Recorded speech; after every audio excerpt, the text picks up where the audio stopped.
Assalamualaikum warahmatullahi wabarakatuh. Perkenalkan, nama kami Muhammad Suyendra. Kami adalah mahasiswa semester 2 Universitas Insan Cipta Indonesia yang saat ini mendapat tugas ujian tengah semester dari mata kuliah Development Psikologi yang memaparkan tentang pentingnya stimulasi sensor motorik pada bayi hingga usia 3 tahun. Kenapa ini dirasa cukup penting? Karena stimulasi sensor motorik pada bayi hingga usia 3 tahun itu mampu memberikan kemampuan kognitif, mampu memberikan perkembangan otak, serta memberikan kemampuan untuk dia bertahan hidup untuk di masa depan.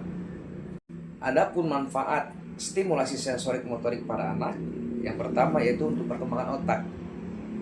Hal ini memungkinkan antara koneksi otak lebih berkembang secara kompleks dan dalam pemecahan masalah. Jadi anak tersebut dibuat kreatif sedini mungkin agar kedepannya anak-anak kita ini mampu memberikan solutif terhadap masalah yang dialaminya. Itu yang pertama. Yang kedua, pada nilai manfaat stimulasi sensor motor anak, yaitu kemampuan kognitif, yang mana anak tersebut dapat ditingkatkan kemampuan kognitifnya agar lebih mudah dalam pemahaman, pengamatan, dan dalam berbahasa. Dan yang ketiga yaitu keterampilan motorik. Nah, pada keterampilan motorik halus dan kasar pada anak, ini sangat penting untuk membantu daya rangka sang anak seperti menggenggam sesuatu, merangkak, bahkan berjalan. Dan ini berfungsi pada aktivitas lainnya yang dilakukan oleh anak kita dalam masa pertumbuhan dari bayi hingga usia 3 tahun. Dan yang keempat yaitu keterampilan dalam emosional dan sosial. Tentunya ini sangat membantu anak kita untuk kedepannya agar anak kita mampu mengkontrol emosionalnya dan mampu membentuk kehidupan sosialnya, berinteraksi dengan orang lain dengan cara baik, dengan cara santun, tentunya dengan cara yang lebih bisa saling menghargai. Adapun jenis stimulasi sensorik yaitu indera penglihatan, indera penciuman, indera pendengaran, indera perasa, dan indera peraba. Adapun stimulasi motorik ada dua, yaitu halus dan kasar. Ini ada dua nih. Stimulasi motorik halus yaitu seperti dia menggenggam, meraba, memegang mainannya, dan masih banyak aktivitas jari lainnya. Adapun stimulasi motorik kasar yaitu seperti dia merangkak, berjalan, berguling. Cara memberikan stimulasi pada anak yang pertama bisa melalui mainan. Berikan mainan yang sesuai dengan usia dan tahapan pada anak yang dibutuhkan.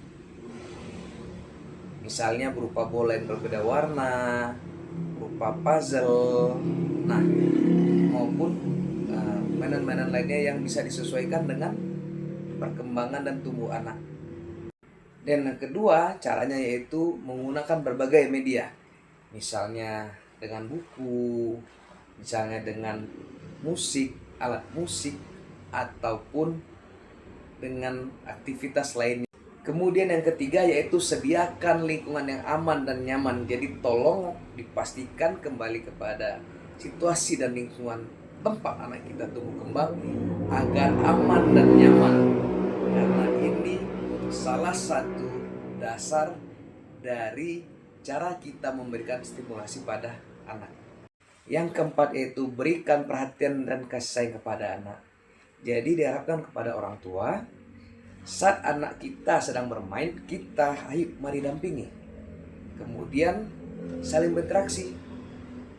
Saling berinteraksi, temani anak kita bermain, layani anak kita bermain, dan jadikanlah posisi kita sebagai teman mainnya.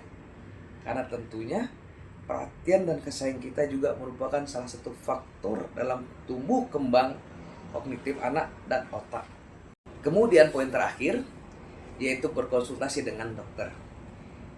Jadi apabila kita ragu dengan perkembangan anak kita, mungkin kita melihat ada diagnosis kelainan dari tumbuh kembang anak kita, maka disarankan agar melakukan konsultasi kepada dokter yang profesional dalam menanganinya. Jadi kesimpulannya, stimulasi sensori dan motorik pada anak sangat berpengaruh pada kehidupan dari masa depan. Jadi diharapkan kepada orang tua, dari sejak dini usia anak kita hingga balita 3 tahun, alangkah baiknya selalu berikan stimulasi sensori motorik terbaik pada anak kita agar potensinya terpenuhi. Potensi kemampuan perkembangan anak kita benar-benar terpenuhi. Karena ini akan menjadi modal dan landasan anak-anak kita untuk masa depan yang bisa lebih baik. Itu saja dari kami. Semoga bermanfaat. Kami akhiri. Wassalamualaikum warahmatullahi wabarakatuh. Salam psikologi.